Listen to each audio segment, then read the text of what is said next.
Evening, I'm Lux. Today I thought I'd go over the top 5 things I'd like to see in the next generation of Pokemon. I feel that as of late the Pokemon series has been dwindling in quality, and these are some things I believe would truly revitalise the series and make it a lot more fun to play again.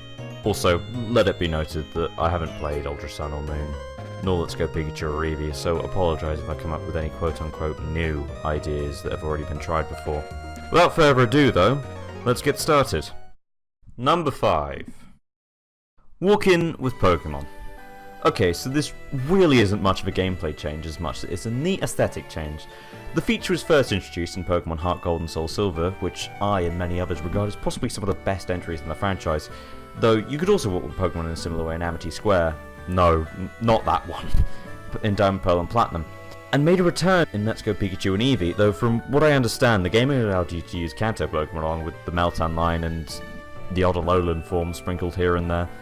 This feature made my playthrough of the Gen 2 remakes feel really special, getting to see all my team walk alongside my trainer on the overworld, and talking to your Pokemon whilst walking from place to place gave them a nice sense of personality, as they would nuzzle up to you, charge at you, or maybe even give you an item. Finding all the shiny leaves, though completely innocuous, was oddly rewarding, though perhaps that's just the satisfaction that comes with adding an extra star to your trainer card. Frankly, I'm surprised this feature hasn't returned in a non-spin-off title, and is something that really ought to come back for Generation 8. Speaking of spin-offs... Number 4. I'll keep this one short, because this really isn't much about the Gen 8 games. I honestly just quite like sequels to Pokemon Mystery Dungeon and Pokemon Ranger, as they're both very fun in their own right. Or perhaps just more spin-offs in general, honestly. I'm not going to dwell on this any longer though, and swiftly move on to... Number 3. Balance changes. I recently started replaying through my copy of Pokemon Alpha Sapphire, and the one thing that kept popping into my mind was, God, I'm so bloody overleveled. Frankly, the newer Pokemon games are just an absolute breeze to play, and there are 3 main reasons for this. Number 1 is the experience share, number 2, Mega Evolution and Z moves, and number 3 is just easy bosses.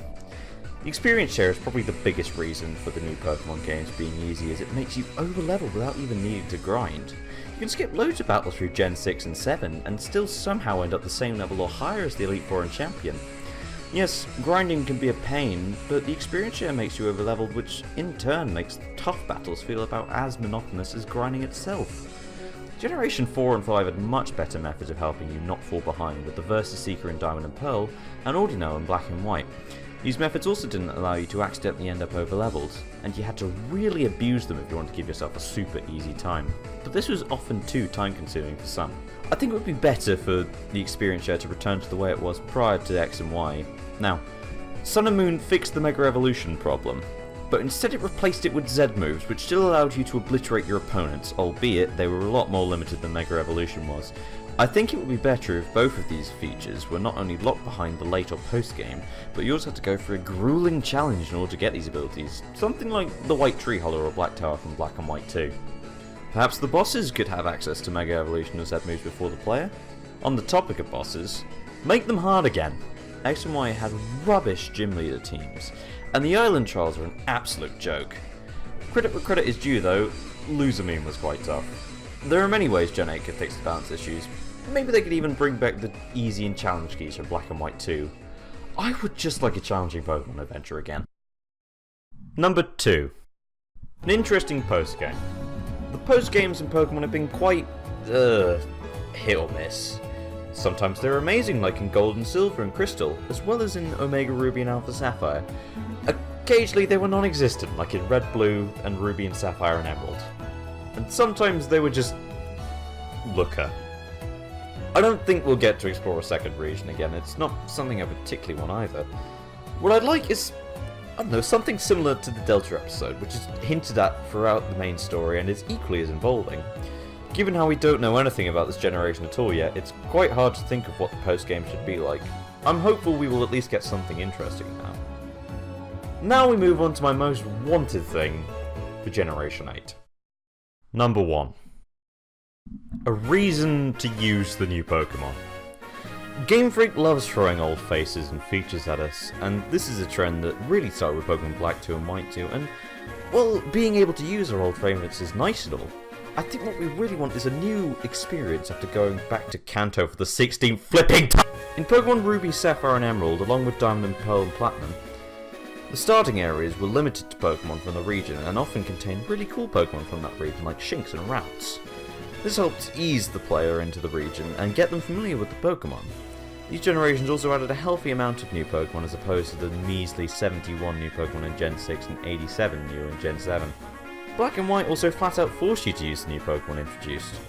The last ever Pokemon to receive a new evolution was Eevee into Sylveon in X and Y, and that was the only evolution introduced in Generation 6.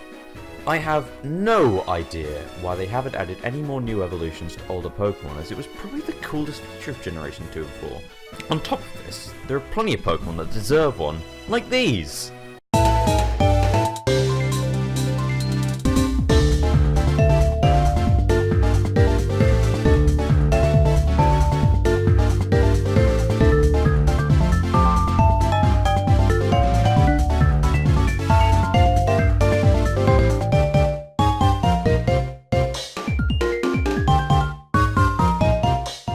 The fact is, the new Pokemon of a region are often the most memorable thing about a region, and with any luck, Generation 8 will have many. So that was my list of the things I most want to see in the 8th generation of Pokemon. This might be a little late to say, but this list was entirely my opinion, and I'd quite like to know what you guys want to see from the next Pokemon games. I'll read all my comments, so you can let me know if you like. Thanks very much for watching, and I'll see you whenever I decide to upload next, I guess. Catch you later!